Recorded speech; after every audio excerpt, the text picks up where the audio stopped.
నమస్కారం ఘంటారావానికి స్వాగతం. ముందుగా ప్రధానాంశాలు.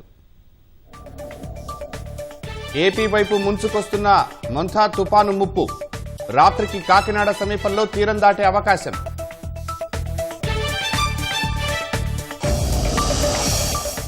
తుపాను ప్రభావంతో రాష్ట్రంలో అక్కడక్కడా వర్షాలు. మెదక్ జిల్లా కొంగోడు కొనుగోలు కేంద్రంలో తడిసిన ధాన్యం.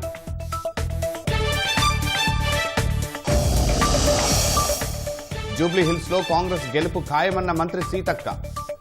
10 ఏళ్లలో బీఆర్ఎస్ చేయనివి 2 ఏళ్లలో చేసి చూపించామని వెల్లడి. ఢిల్లీలో కృత్రిమ వర్షం కురిపించేందుకు సర్కారు యోచన. కాలుష్య నివారణ దిశగా తొలిసారి క్లౌడ్ సీడింగ్ కు సన్నాహాలు. మరోసారి భారీగా ఉద్యోగుల వేటకు సిద్ధమైన అమెజాన్. 30,000 మందిని తొలగించేందుకు యోచిస్తున్నట్లు కథనాలు.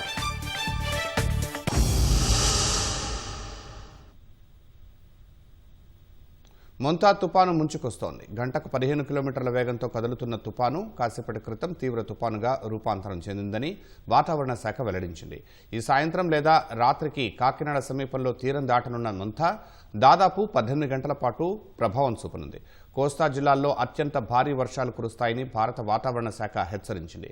మచిలీపట్నానికి 190 కిలోమీటర్లు, కాకినాడకు 270 కిలోమీటర్లు, విశాఖకు 340 కిలోమీటర్ల దూరంలో కేంద్రీకృతమై ఉంది. తుపాను తీరం దాటే సమయంలో కోస్తా జిల్లాల్లో గంటకు 110 కిలోమీటర్ల వేగంతో ప్రచండ గాలులు వీస్తాయని ఐఎండీ హెచ్చరించింది. మంగళవారం దాదాపు 18 గంటలు దీని తీవ్రత కొనసాగి ఆ తర్వాత తుపానుగా బలహీనపడే అవకాశం ఉందని వాతావరణ శాఖ అంచనా వేస్తోంది.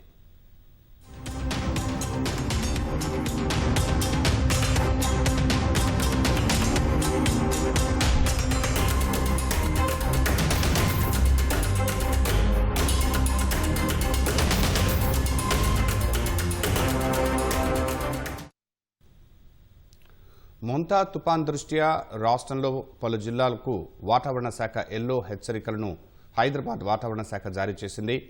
భద్రాద్రి కొత్తగూడెం, హనుమకొండ, హైదరాబాద్, జనగామ, జోగులాంబ గద్వాల్, ఖమ్మం, మేడ్చల్, మల్కాజ్గిరి, సూర్యాపేట, వనపర్తి, వరంగల్, యాదాద్రి, భువనగిరి జిల్లాల్లో వచ్చే 2 నుంచి 3 గంటల్లో తేలికపాటి వర్షం పడే అవకాశం ఉంది.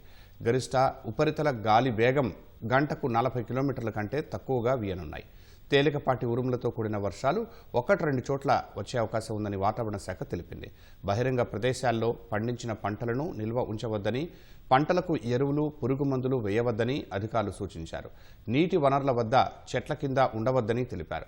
వర్షం సమయంలో వాహన చోదకులు జాగ్రత్తగా వ్యవహరించాలని స్పష్టం చేశారు.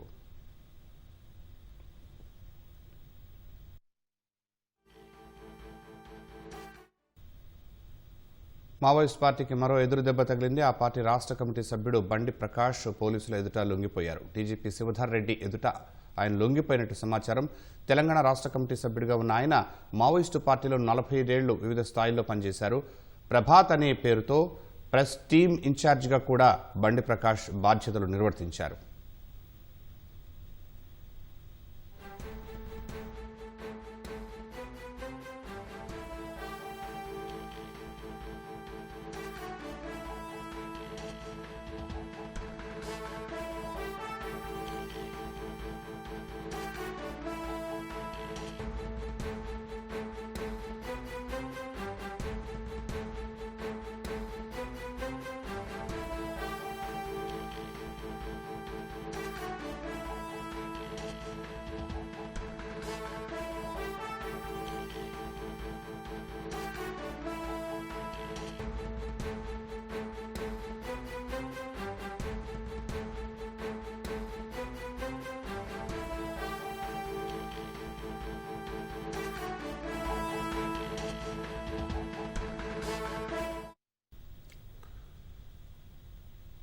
నల్గొండ జిల్లాలో మరోసారి శిశు విక్రయం కలకలం రేపింది. నల్గొండ జిల్లా తిరుమలగిరి మండలం ఎల్లాపురం తండాకు చెందిన ఓ దంపతులు కొన్నాళ్ల కిందట బతుకుదెరువు కోసం తండా నుంచి నల్గొండకొచ్చారు.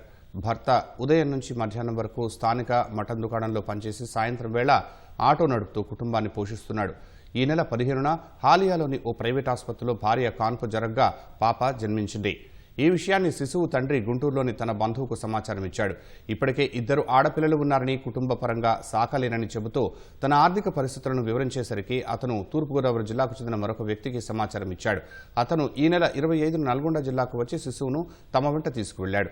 కాన్పు తర్వాత శిశువు కనిపించకపోవడంతో బంధువులు దంపతులను ప్రశ్నించారు. వారు తడబడుతూ సమాధానం ఇవ్వడంతో అనుమానం వచ్చి మహిళా శిశు సంక్షేమ శాఖ పోలీసులకు సమాచారం అందించారు. శిశువును గుంటూరు జిల్లాలోని దళార్ల ద్వారా తూర్పుగోదావరి జిల్లాలో విక్రయించినట్లు అధికారులు భావిస్తున్నారు. ఐసీడీఎస్ అధికారులు, పోలీసులు ఎల్లాపురం తండాకు వెళితే అక్కడ దంపతులు లేరు.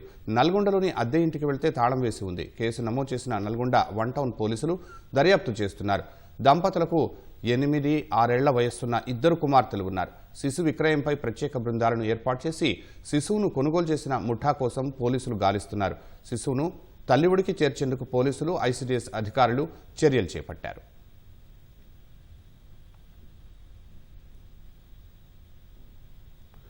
కాచిగూడ రైల్వే స్టేషన్లో ఓ ప్రయాణికుడికి త్రుటిలో ప్రాణాపాయం తప్పింది. బెంగళూరు వెళ్లేందుకు వరంగల్కు చెందిన మణిదీప్ రైలు ఎక్కాడు. అనుకోకుండా వేరే బోగిలోకి ఎక్కిన అతను ఆ విషయం గ్రహించి కదులుతున్న రైలు నుంచి కిందకి దిగేందుకు ప్రయత్నించాడు. ఈ క్రమంలో రైలు చక్రాల కింద పడబోయాడు. అది గమనించిన తోటి ప్రయాణికులు, అక్కడ ఉన్న ఆర్పీఎఫ్ కానిస్టేబుల్ అతన్ని పక్కకు లాగి రక్షించారు.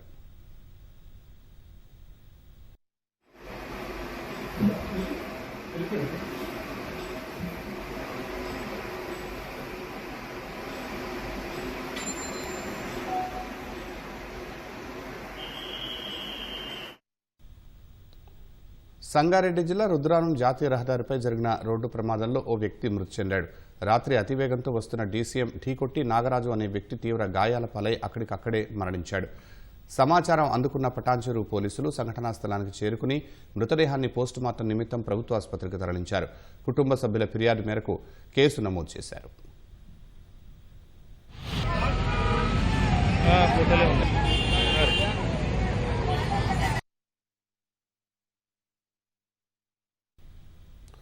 గతంలో వరంగల్లోని ఎంజీఎం ఆసుపత్రి అనారోగ్య బాధితులకు తలమానికంగా నిలిచేది. నేడు రోజుకో సంఘటనతో ఉక్కిరిబిక్కిరి అవుతూ ఆసుపత్రి వైభవం మసకబారుతోంది.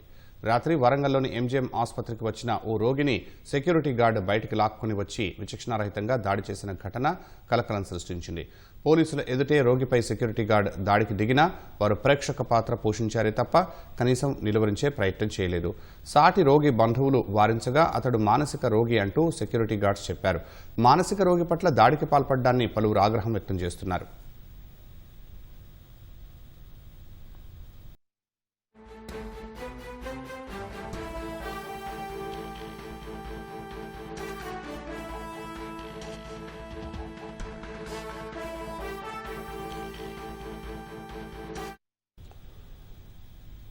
నల్గొండ జిల్లా శాలిగౌరారం మండలం మాడారం కలాన్ వద్ద రైతులు ఆందోళన చేపట్టారు. పత్తిలో తేమ ఎక్కువగా ఉందని కొనుగోలు చేయటం లేదని ఆవేదన వ్యక్తం చేస్తున్నారు. 3 రోజుల నుంచి పత్తి కొనుగోలు చేయకుండా ఇబ్బంది పెడుతున్నారని ధర్నా చేస్తున్నారు. తాజా సమాచారాన్ని మా ప్రతినిధి ఈశ్వర్ ప్రత్యక్ష ప్రసారం ద్వారా అందిస్తారు.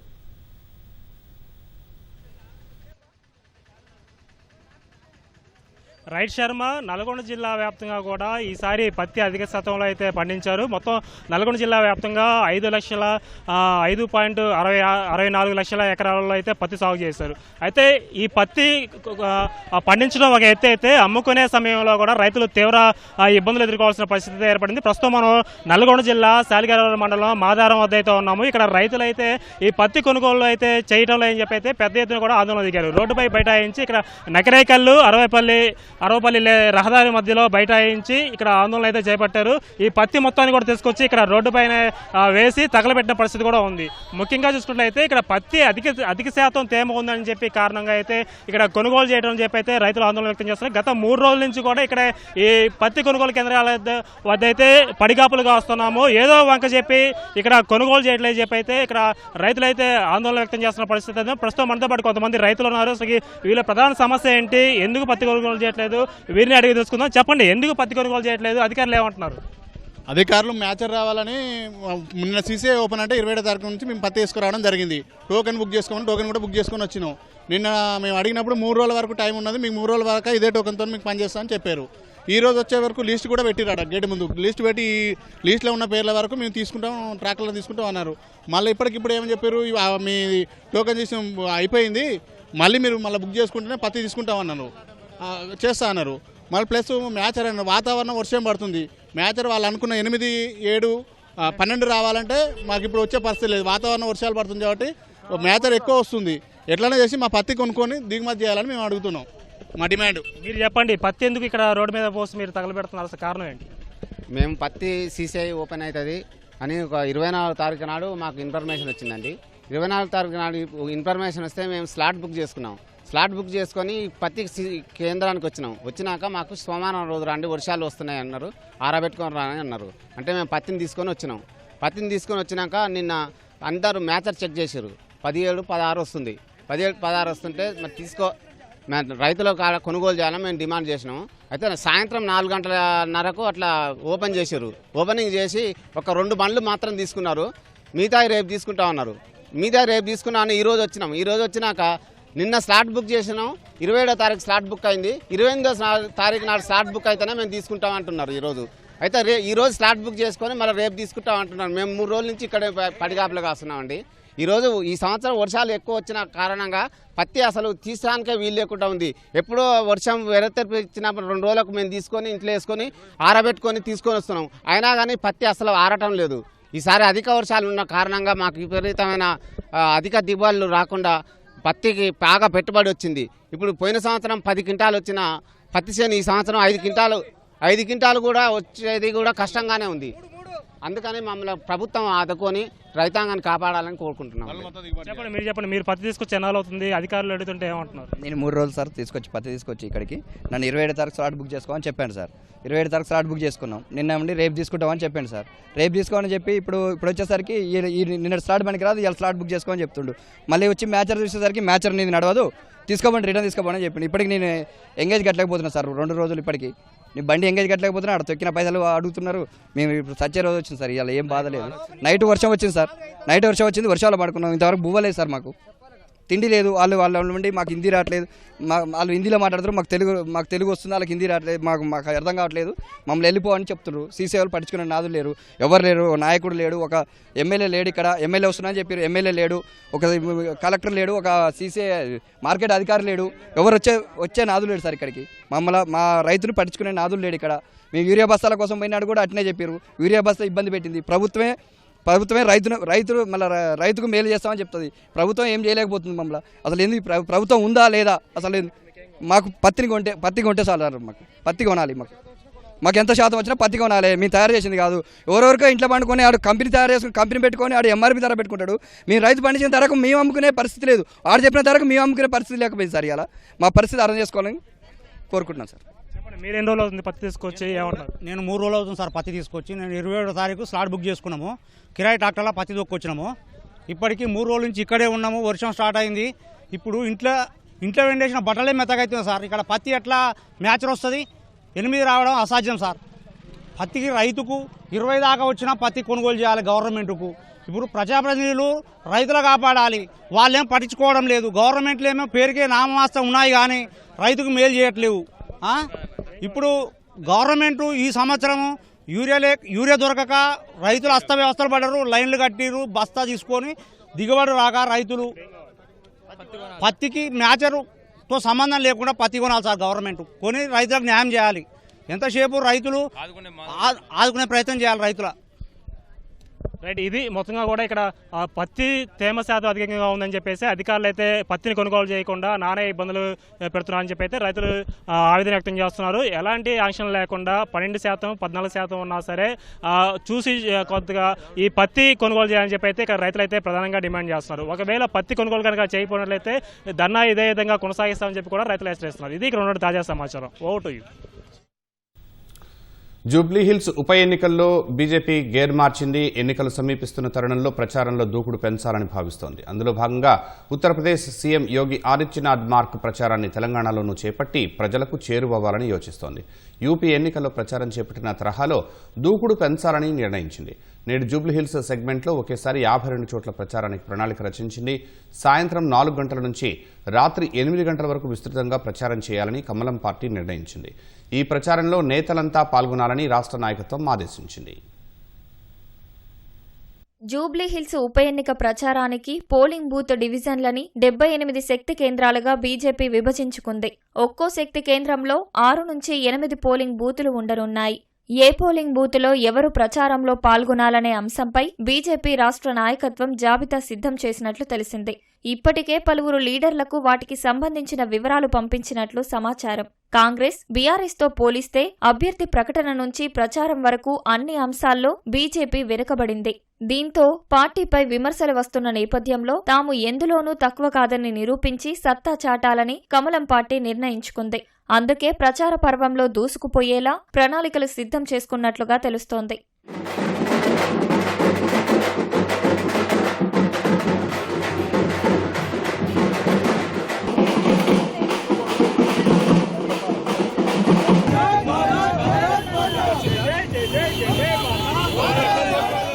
జూబ్లీహిల్స్ సెగ్మెంట్లో ఇవాళ విస్తృతంగా మహాపాదయాత్రలు చేపట్టి ఎక్కడికక్కడ ప్రజలను కమలదళం ఓట్లు అభ్యర్థించనుంది.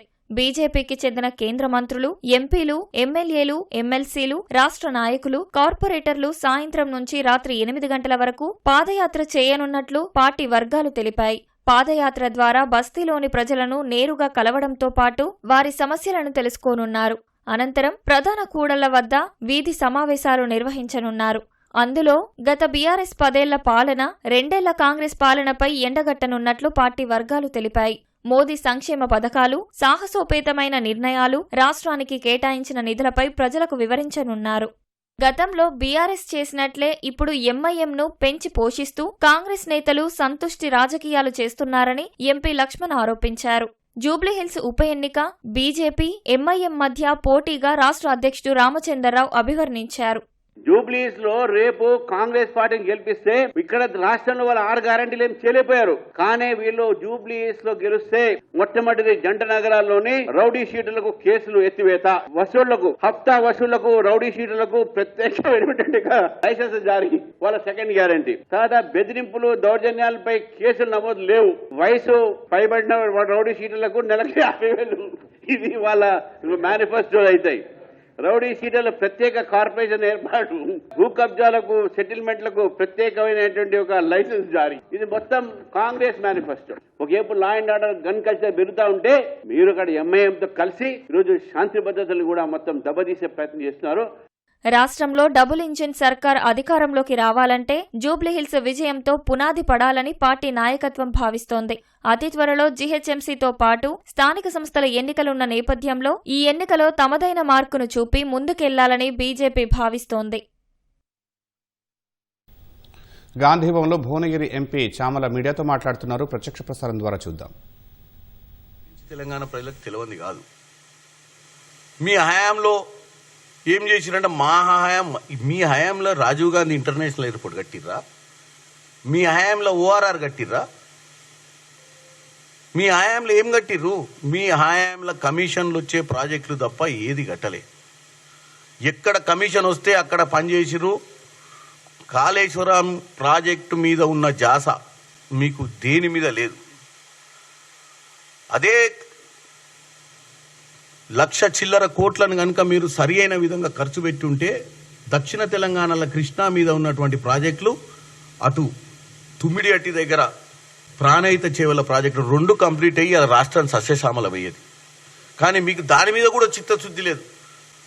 ఏంద్రా అంటే మాటలు వచ్చు కదా, ఎట్లా పడితే అట్లా మాట్లాడితే నడుస్తుందని చెప్పి ప్రజలకు మళ్ళీ రోజు తప్పుడు ప్రచారం చేసి ప్రజల్ని తప్పుదో పట్టియాలని చూస్తుర్రు ఈ కేటీఆర్ కుటుంబ సభ్యులు.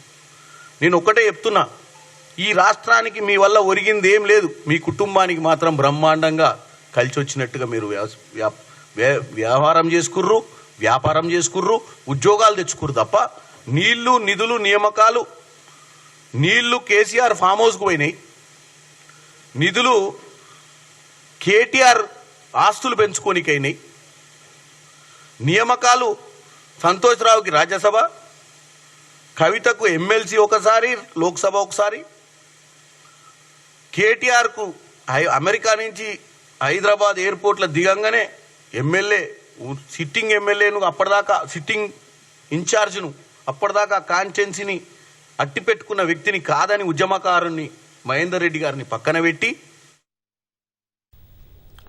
అధికారంలో ఉన్న కాంగ్రెస్ పార్టీ అభ్యర్థి నవీన్ కుమార్ను గెలిపించినట్లయితే జూబ్లీహిల్స్లో నియోజకవర్గంలో రోడ్లు డ్రైనేజీ వ్యవస్థలను మార్చి ప్రజలకు మేలు చేసే అవకాశం ఉంటుందని మంత్రి సీతక్క తెలిపారు. బోరబండలో ఇంటింటి ప్రచారంలో పాల్గొన్న సీతక్క రేవంత్ సర్కారు ఇస్తున్న అభివృద్ధి సంక్షేమ కార్యక్రమాలను వివరించారు. 10 ఏళ్ల బీఆర్ఎస్ పార్టీ జూబ్లీహిల్స్లో అభివృద్ధిని గాలికి వదిలేసిందని సీతక్క చెప్పారు. స్థానిక యువకుడు నవీన్ కుమార్కు జూబ్లీహిల్స్ ఓటర్లు అండగా ఉంటే సీఎం రేవంత్ సహా ప్రభుత్వ యంత్రాంగం అండగా ఉండి అభివృద్ధికి సహకరిస్తుంది అని చెప్పారు. అన్ని వర్గాల ప్రజలకు తోడుగా అండగా ఉంటామని చెబుతున్న మంత్రి సీతక్కతో ఈటీవీ ముఖాముఖి. జూబ్లీహిల్స్ ఉప ఎన్నికలో మంత్రి సీతక్క పర్యటిస్తున్నారు. మరిన్ని విషయాలను ఆమెను అడిగి తెలుసుకుందాం. మేడం, ప్రచారం చేస్తున్నారు, స్పందన ఎలా ఉంది మేడం? బ్రహ్మాండంగా ఉంది. ప్రజలకు అందరికీ తెలిసిన వ్యక్తి. కాంగ్రెస్ పార్టీ కూడా గత 3 టర్ముల నుంచి ఇక్కడ అవకాశం ఇవ్వలేదు. మరి కాబట్టి ఈరోజు కాంగ్రెస్ పార్టీ అధికారంలో ఉంది. మరి అధికారానికి వచ్చిన నాటి నుంచి ఈ యొక్క జూబ్లీహిల్స్ నియోజకవర్గంలోనే మేము ఈ మధ్యకాలంలో 150 కోట్లతోటి డ్రైనేజ్ కానీ, రోడ్స్ కానీ, మరి కరెంట్ పోల్స్ లైన్స్ క్లియర్ చేయడం కానీ ఇవన్నిటి మీద మరి చేయడం జరుగుతుంది. కాబట్టి ప్రజలందరిలో మంచి స్పందన ఉంది. మరి రాబోయేటువంటి కాలంలో వాళ్ళకు కూడా ఇందిరమ్మ ఇల్లులు 5 లక్షలతోటి ఇస్తాం. మరి సన్నబియ్యం ఇస్తున్నాం.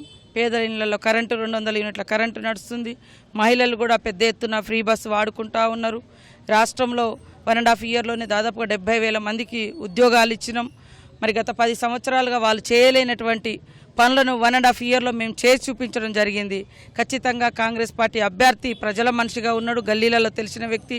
మా సీఎం గారు కూడా మరి పట్టణం మీద ప్రత్యేక దృష్టి పెట్టి హైదరాబాద్ నగరాన్ని అభివృద్ధిలో ముందంజలో ఉంచాలని కృషి చేస్తున్నారు. కాబట్టి ఇవన్నిటిని దృష్టిలో పెట్టుకొని అందరూ కూడా మాకు అనుకూలంగా స్పందిస్తాం. అయితే ఎలక్షన్ దగ్గర పడుతున్న కొద్దీ మీ నేతల మధ్య కోఆర్డినేషన్ కానీ, కార్యకర్తలను సమన్వయపరచడం కానీ, డోర్ టు డోర్ తిరిగి ఆ ఓటు హక్కు అనేది వినియోగించుకునే వరకు ఈ పోలింగ్ బూత్ వైజ్ ఎలా కోఆర్డినేట్ చేసుకుని ముందుకెళ్తున్నారు?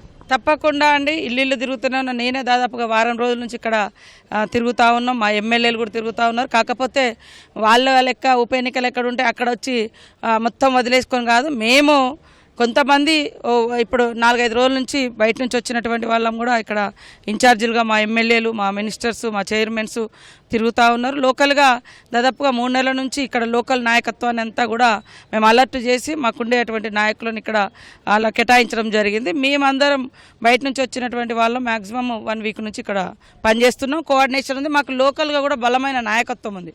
ఈ బోరుబండాలో కాలనీలు నిర్మించడంలో కానీ, ఇండ్లు ఇవ్వడంలో కానీ కాంగ్రెసే కీలక పాత్ర.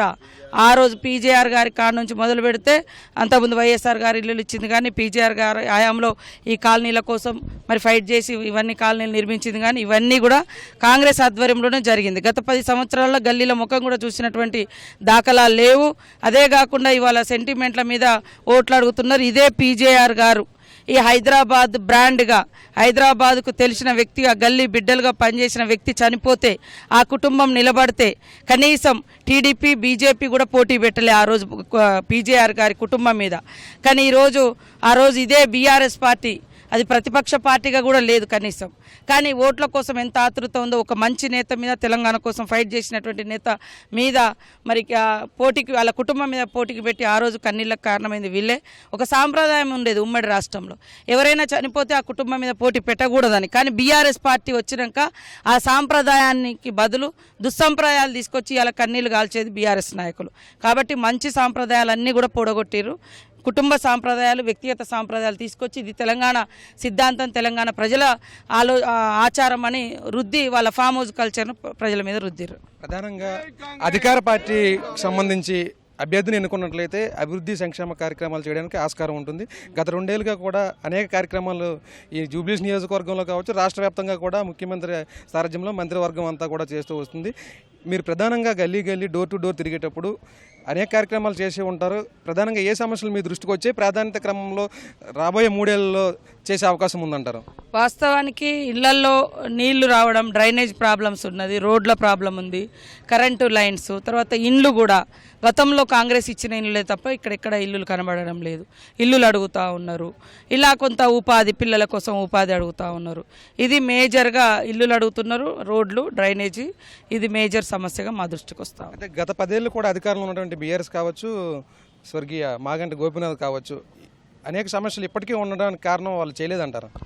సరే, ఆయన చెప్పిండా చెప్పలేదో మాకు తెలియదు కానీ బీఆర్ఎస్ హయాంలో ఈ గల్లీలు పట్టించుకొని ఉంటే ఇవాళ బోరబండాలో మేమే 25 కోట్ల రూపాయలు ఈ మధ్య కాలంలో ప్రకటించడం. ఇక్కడ కూడా రోడ్ అనౌన్స్ అయింది, శాంక్షన్ కూడా అయింది. ఇది కోడ్ రావడంతో ఈ రోడ్ ఆగిపోయింది. కొన్ని గల్లీలలో రోడ్లు వేసినాం, డ్రైనేజీలు నిర్మించినాం. వాళ్ళు పట్టించుకోలేదు. ఓట్లు అప్పుడు వచ్చి ఇందాక అన్నానగర్ కాలనీ పోయినాం. ఎన్టీ రామారావు గారు ఆ రోజు కాలనీ ఇచ్చిండు. 10 ఏళ్ళకి ఒకసారి అది రెన్యువల్ చేయడం, అంటే ఉంటారా కూలి పని మీద వచ్చిరా ఎట్లా అని. అది వాళ్ళు కనీసం పోయినసారి కేవలం వాళ్ళ 10 మందికి చేసుకున్నారు, తర్వాత మిగతా వాళ్ళవి రెన్యువల్ చేయలేదు ఇండ్ల పట్టాలు. సో అలాంటి సమస్యలు మన దగ్గరికి రావడం జరిగింది.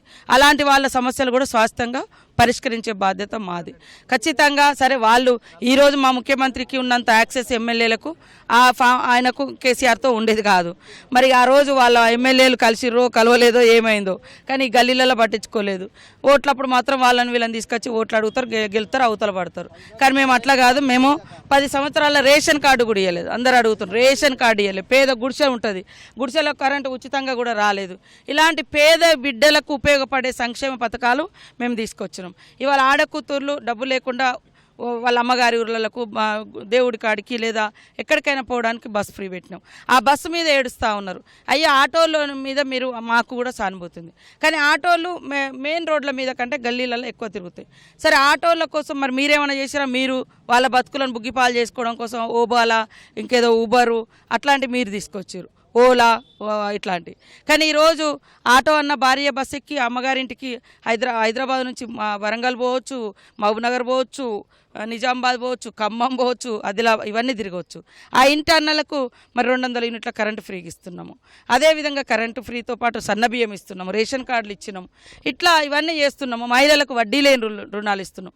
ఆ రోజు అభయహస్తం కింద మహిళలు మా గవర్నమెంట్లో 2014 వరకు 1800 కోట్ల రూపాయలు మహిళలు కష్టపడి దాచుకుంటే ఆ డబ్బులను కూడా గత 10 ఏళ్ళు బీఆర్ఎస్ ప్రభుత్వం దోచుకొని వాడేసుకుంది, వాళ్ళకి ఇయ్యలే.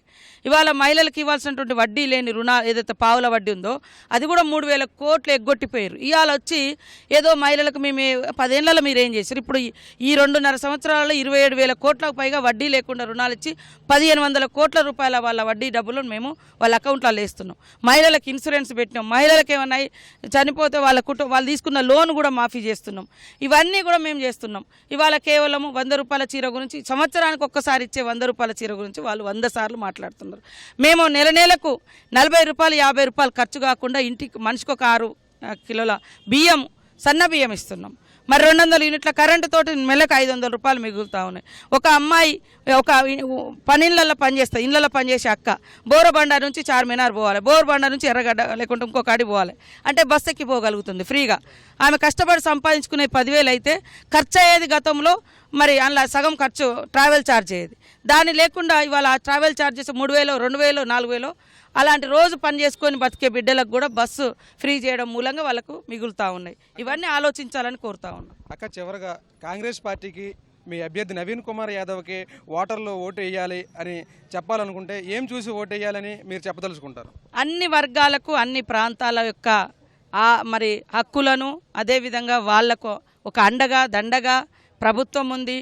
ఏ ప్రాంతాన్ని మేము కించపరచలేదు, ఏ వర్గాన్ని, ఏ కులాన్ని, ఏ మతాన్ని కించపరచలేదు. ఇక్కడ పుట్టిన బిడ్డలు ఇక్కడ పని చేసుకొని బతికే స్వేచ్ఛ ఉంటుందని, వాళ్ళకి ఎవరికి అన్న తమ్ముడు అంటే నేనున్నా అని ఒక శ్రీశైలం యాదవ్ గారి కుటుంబము హైదరాబాద్లో అందరితో ఒక మంచి రిలేషన్ ఉన్న కుటుంబం. సో ఆ కుటుంబం నుంచి వచ్చిన బిడ్డగా మాకేదైనా కష్టం వస్తే ముందుగాల నవీన్ యాదవ్ మాకు ఉంటాడు అనేటువంటి ధైర్యం ఉంది. ఎవరిని కించపరచలేదు, ఎవరి భాషను, ఎవరి యాసను, ఎవరి తిండిని, ఎవరి ప్రాంతాన్ని, ఎవరిని కూడా దూషించిన చరిత్ర మరి మన నవీన్ యాదవ్కు కానీ కాంగ్రెస్ పార్టీకి కానీ లేదు. కాబట్టి బీసీ వర్గాల నుంచి వచ్చినటువంటి బిడ్డ గతంలో పనిచేసి 2 సార్లు ఓడిపోయి ఉన్నాడు. ఒక్క అవకాశం ఇవ్వండి. అధికారంలో ఉన్నాం మనము. ఖచ్చితంగా ఇప్పుడు ఇల్లు లేనటువంటి వాళ్ళే చాలా మంది ఇల్లులు చూస్తూ ఉన్నాం. వాళ్ళందరికీ కూడా ఇల్లులు ఇవ్వడం జరుగుతుంది. దయచేసి 10 సంవత్సరాలు గతంలో వాళ్ళకి అవకాశం ఇచ్చారు. మీ అందరికీ తోబుట్టులుగా పనిచేసే పార్టీ, అందరిని కాపాడుకునే పార్టీ, అందరినీ కాంగ్రెస్ గొడుగు కింద ఒక సమన్వయంతో ఒక కుటుంబంలా చూసే పార్టీ నుంచి మరి మా అభ్యర్థి నవీన్ యాదవ్ నిలబడుతున్నాడు. మీకు ఏ కష్టం వచ్చినా, ఎవరితో ఇబ్బంది ఉన్నా ఆ కుటుంబము, మా పార్టీ, ఆ నవీన్ యాదవ్ కూడా ఖచ్చితంగా మీకు తోడుగా ఉంటాడు. ఆ భరోసా, ఆ ధైర్యం మీకోసం ఫైట్ చేసేటువంటి వ్యక్తి నవీన్ యాదవ్. కాబట్టి ఒక అవకాశం చేయి గుర్తు మీద ఓటేసి గెలిపించాలని కోరుతాను. అది జూబ్లీహిల్స్ నియోజకవర్గంలో పర్యటిస్తున్న సీతక్క చెబుతున్నారు. స్థానికుడు నవీన్ కుమార్ యాదవ్కు ఓటేసినట్లయితే స్థానిక సమస్యలను నేరుగా ఆయనకు చెప్పుకుంటే మంత్రివర్గానికి కావచ్చు, ముఖ్యమంత్రికి తెలియజేసి ఆ సమస్యలన్నీ కూడా ప్రాధాన్యత క్రమంలో పరిష్కరించే అవకాశం ఉంటుంది. కాబట్టి రాగల 3 సంవత్సరాల్లో కూడా నియోజకవర్గాన్ని అభివృద్ధి చేసుకునే అవకాశం ఉంటుందని మంత్రి సీతక్క చెబుతున్నారు. Over to you. ఖమ్మం జిల్లాలో ఖమ్మం వైరా జాతీయ రహదారి ప్రమాదాలకు నిలయంగా మారింది. వాహనదారుల అతివేగం, అధికారుల నిర్లక్ష్యం కారణంగా కూడళ్లు, యూటర్న్లు, మలుపుల వద్ద నిత్యం ప్రమాదాలు జరుగుతున్నాయి. ఖమ్మం నుంచి వైరా వరకు దాదాపు 20 కిలోమీటర్ల మేర హెచ్చరిక బోర్డులు ఏర్పాటు చేయాలని వాహనదారులు కోరుతున్నారు. పోలీసు శాఖ రక్షణ చర్యలు చేపట్టి ప్రమాదాలకు అడ్డుకట్ట వేయాలని స్థానికులు కోరుతున్నారు.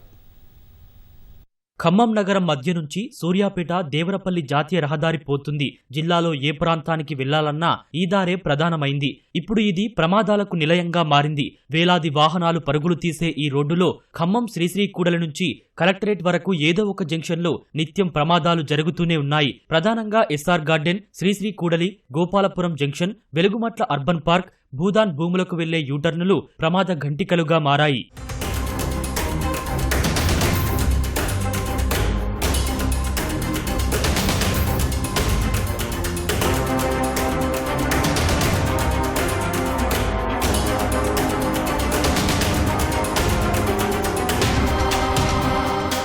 సూర్యాపేట దేవరపల్లి హైవేకి ఖమ్మం కలెక్టరేట్ నుంచి గోపాలపురం వరకు 40 కిలోమీటర్లు, గోపాలపురం నుంచి శ్రీశ్రీకూడలి వరకు 30 కిలోమీటర్లకు వేగ పరిమితి ఉంది. కానీ వాహనదారులు గంటకు 50 నుంచి 60 కిలోమీటర్ల వేగంతో ప్రయాణాలు సాగిస్తున్నారు. వారం రోజుల వ్యవధిలో రహదారి ప్రధాన కూడళ్లలో 5కు పైగా ప్రమాదాలు జరిగి 10 మంది వరకు గాయపడ్డారు. వీరిలో కొందరు ప్రాణాపాయ స్థితిలో ఉన్నారు. ఈ రహదారిలో వాహనదారులు ఎలాంటి ట్రాఫిక్ నిబంధనలు పాటించడం లేదని స్థానికులు చెబుతున్నారు. ఇక్కడ సిగ్నల్ లేకపోవడం వల్ల చాలా యాక్సిడెంట్ జరుగుతున్నాయి. ఇక్కడ నుంచి బండ్లు స్పీడ్ వస్తుంది, రావడం కూడా స్పీడ్ వస్తుంది రోడ్డు మంచిగా ఉండడం వల్ల.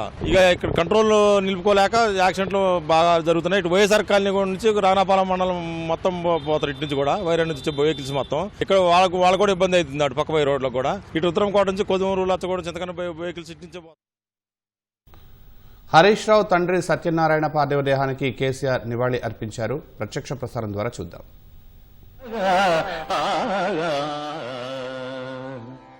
భూమి, జలము, అగ్ని, వాయువు, ఆకాశము, మనస్సు, బుద్ధి, అహంకారము అని నా మాయాశక్తి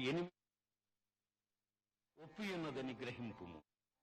మత్తపరతరం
కాలుష్య భూతంతో ఢిల్లీ యుద్ధం చేస్తోంది. శీతాకాల ప్రభావంతో పాటు బాణాసంచా కారణంగా తీవ్రమవుతున్న కాలుష్యాన్ని తగ్గించేందుకు కృత్రిమ వర్షం కురిపించాలని ఢిల్లీ ప్రభుత్వం యోచిస్తోంది. వాతావరణం అనుకూలిస్తే ఇవాళ తొలిసారి క్లౌడ్ సీడింగ్ నిర్వహిస్తామని ఢిల్లీ పర్యావరణ మంత్రి మంజిందర్ సింగ్ సిర్సా తెలిపారు.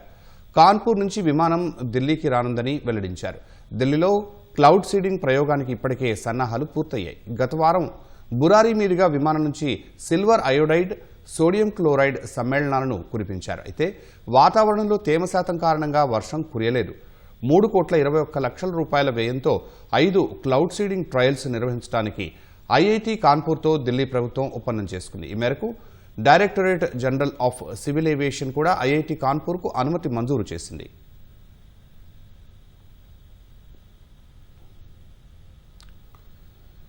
ఢిల్లీలో 2 రోజుల క్రితం తీవ్ర కలకలం రేపిన 20 ఏళ్ల యువతిపై యాసిడ్ దాడి కేసు కీలక మలుపు తిరిగింది. తన తండ్రి సూచన మేరకు ఓ వ్యక్తిని కేసులో ఇరికించాలని ఆ యువతి అబద్ధం చెప్పినట్లు పోలీసుల విచారణలో తేలింది. ఇప్పటి వరకు కేసులో ప్రధాన నిందితుడిగా భావించిన జితేందర్ అనే వ్యక్తి భార్యపై యువతి తండ్రి అఖిల్ ఖాన్ అత్యాచారం చేసినట్లు కొన్ని రోజుల క్రితం పోలీసులకు ఫిర్యాదు అందింది.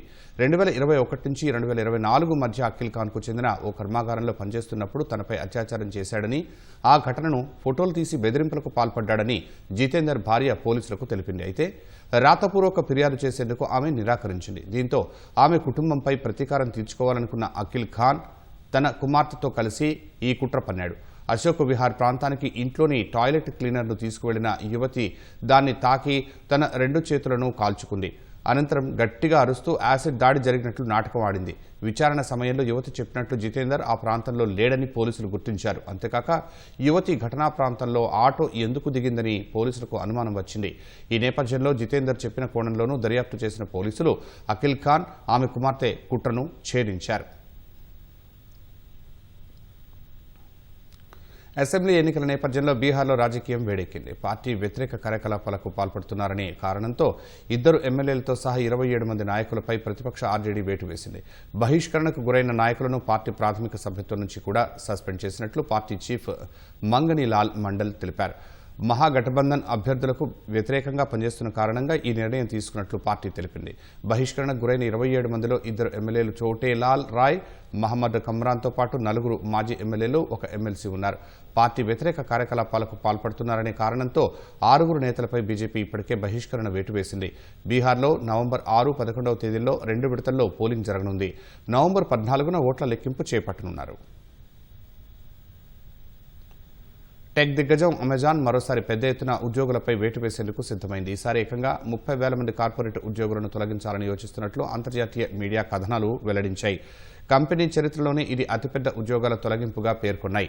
2022 చివరి నుంచి దాదాపు 27,000 మంది ఉద్యోగులను అమెజాన్ తొలగించింది. అమెజాన్లో దాదాపు 3,50,000 మంది కార్పొరేట్ ఉద్యోగులు ఉన్నారు. ఇది ఆ కంపెనీలోని మొత్తం ఉద్యోగుల్లో 10%. కంపెనీ ఖర్చులను తగ్గించుకోవడంలో భాగంగా ఈ తాజా లేఆఫ్ల నిర్ణయం తీసుకున్నట్లు సమాచారం. అమెజాన్ గత 2 ఏళ్లుగా పరికరాలు, కమ్యూనికేషన్లు, పాడ్కాస్ట్తో సహా ఇతర విభాగాల్లోని ఉద్యోగులను తగ్గిస్తూ వచ్చింది. తాజా కోతల్లో కంపెనీలోని మానవ వనరులు, పరికరాలు, సేవల విభాగాలను లక్ష్యంగా చేసుకున్నట్లు తెలుస్తోంది. ఈ తొలగింపు ఈమెయిల్కు సంబంధించి ఉద్యోగులను ఎలా సంప్రదించాలనే విషయంపై ఆయా విభాగాల నిర్వాహకులకు కంపెనీ ప్రత్యేక శిక్షణ ఇచ్చింది. వచ్చే వారం దాదాపు 1000 మంది ఉద్యోగులకు తొలగింపు నోటీసులు అందే అవకాశం ఉందని కంపెనీ ప్రతినిధి తెలిపారు. ఏఐపై ఎక్కువగా పెట్టుబడి పెడుతున్న అమెజాన్ ఈ క్రమంలో ఉద్యోగులను క్రమంగా తొలగిస్తూ వస్తోంది. పోలీసు అమరుల సంస్మరణ వారంలో భాగంగా హైదరాబాద్ తూర్పు మండలం డీసీపీ బాలస్వామి ఆధ్వర్యంలో ఉస్మానియా యూనివర్సిటీ వద్ద రక్తదాన శిబిరాన్ని నిర్వహించారు. పోలీసు సిబ్బంది, విద్యార్థులతో పాటు పలువురు ఈ రక్తదాన శిబిరంలో పాల్గొన్నారు. దాదాపు 1000 యూనిట్ల రక్తం సేకరించి పేదవారికి ఉపయోగపడే విధంగా బ్లడ్ బ్యాంకులకు అందిస్తామని డీసీపీ తెలిపారు. పోలీసులు ఈ రోజు మెగా బ్లడ్ డొనేషన్ క్యాంప్ నిర్వహిస్తున్నాం. ఈ జోన్ లో ముఖ్యంగా 2 ప్రాంతాల్లో నిర్వహించడం జరుగుతుంది. చాలా పెద్ద ఎత్తున స్పందన ఉన్నది. మనందరూ తెలుసు రక్తదానమే ప్రాణదానం అని. ఈ ప్రాణదానం ప్రాణాలు కాపాడే కార్యక్రమంలో ఎంతో మంది ముందుకు వస్తున్నారు. అందరికీ కూడా ఈ జోన్ డీసీపీ తరఫున, కమిషనర్ పోలీస్ శాఖ తరఫున ధన్యవాదాలు తెలుపుతున్నాం. సుమారు 1000 యూనిట్లు కలెక్ట్ చేసి Osmania general hospital, Gandhi hospital, అదే రకంగా ప్రివెంటివ్ మెడిసిన్ ఎక్కడైతే బీద పేషెంట్స్ అవుతారో ఫ్రీ ఆఫ్ కాస్ట్ లో ఈ యొక్క రక్తాన్ని అందజేసే సంస్థలకు అందిస్తున్నారు కాబట్టి చాలా సంతోషంగా ఉంది. ఇదే ఒక పెద్ద ఎత్తున పోలీస్ అమరుకు శ్రద్ధాంజలిగా భావిస్తూ మీ దీనికి సహకరించిన ప్రతి ఒక్కరికి పేరు పేరున ధన్యవాదాలు తెలుపుతున్నాం. వరంగల్ కాకతీయ మెడికల్ కళాశాలలో ఉత్కర్ష 2025 వేడుకల్లో వైద్య విద్యార్థులు ఘనంగా జరుపుకున్నారు. వేడుకల్లో భాగంగా ఏర్పాటు చేసిన మ్యూజికల్ నైట్ అందరినీ ఆకట్టుకుంది. వేడుకల్లో వైద్య విద్యార్థుల విభిన్న వేషధారణ ప్రత్యేక ఆకర్షణగా నిలిచింది. వేడుకల్లో భాగంగా నిర్వహించిన సంగీత కళా ప్రదర్శనలు ఎంతగానో ఆకట్టుకున్నాయి. ప్రముఖ కథానాయిక సమంత తన సొంత నిర్మాణ సంస్థ ట్రాలాలా మూవింగ్ పిక్చర్స్ పతాకంపై రెండవ చిత్రం మా ఇంటి బంగారానికి కొబ్బరికాయ కొట్టారు. నందిని రెడ్డి దర్శకత్వంలో సమంత, రాజ్ నిడుమోరు, హిమాంక్ దువ్వూరు ఆ చిత్రాన్ని లాంఛనంగా ప్రారంభించారు. పూజా కార్యక్రమాల్లో సమంత, రాజ్ నిడుమూరుతో పాటు చిత్ర బృందం పాల్గొంది. ఓ బేబీ తర్వాత నందిని రెడ్డి దర్శకత్వంలో సమంత నటిస్తున్న రెండవ చిత్రం కావడంతో సర్వత్రా ఆసక్తి మొదలైంది. ఆ చిత్రంలో సీనియర్ నటి గౌతమితో పాటు మంజుష కీలక పాత్రల్లో కనిపించనున్నారు. ఇప్పటికే సినిమా షూటింగ్ మొదలైందని, త్వరలోనే మరిన్ని వివరాలు వెల్లడిస్తామని దర్శక నిర్మాతలు తెలిపారు. తెలుగు ఫిల్మ్ ఛాంబర్ నూతన భవన నిర్మాణంపై పునరాలోచన చేసుకోవాలని కోరుతూ సినీ నిర్మాతలు కొవ్వొత్తుల నిరసన చేపట్టారు. సేవ్ ఫిల్మ్ ఛాంబర్ పేరుతో హైదరాబాద్లోని ఫిల్మ్ ఛాంబర్ కార్యాలయం వద్ద కొవ్వొత్తులతో నిరసన తెలిపారు. ఈ ఆందోళనలో అగ్ర నిర్మాతలు సురేష్ బాబు, మురళీమోహన్తో సహా పలువురు నిర్మాతలు, సినీ ప్రముఖులు హాజరై తమ నిరసన వ్యక్తం చేశారు. ఫిల్మ్ ఛాంబర్ నూతన భవన నిర్మాణంపై పునరాలోచన చేసుకోవాలని వారు సూచించారు. చలనచిత్ర పరిశ్రమ అభివృద్ధి కోసం 40 ఏళ్ల కిందట నిర్మించిన భవనాన్ని తొలగించి అభివృద్ధి పేరుతో ఆ స్థలాన్ని ప్రైవేటు వ్యక్తులకు అప్పగించే ఆలోచనను మానుకోవాలని హితో పలికారు. పరిశ్రమ అభివృద్ధికి కేటాయించిన స్థలాన్ని పరిశ్రమ కోసమే వినియోగించాలని, వేరే వ్యక్తులకు ప్రవేశం కల్పించవద్దని విజ్ఞప్తి చేశారు.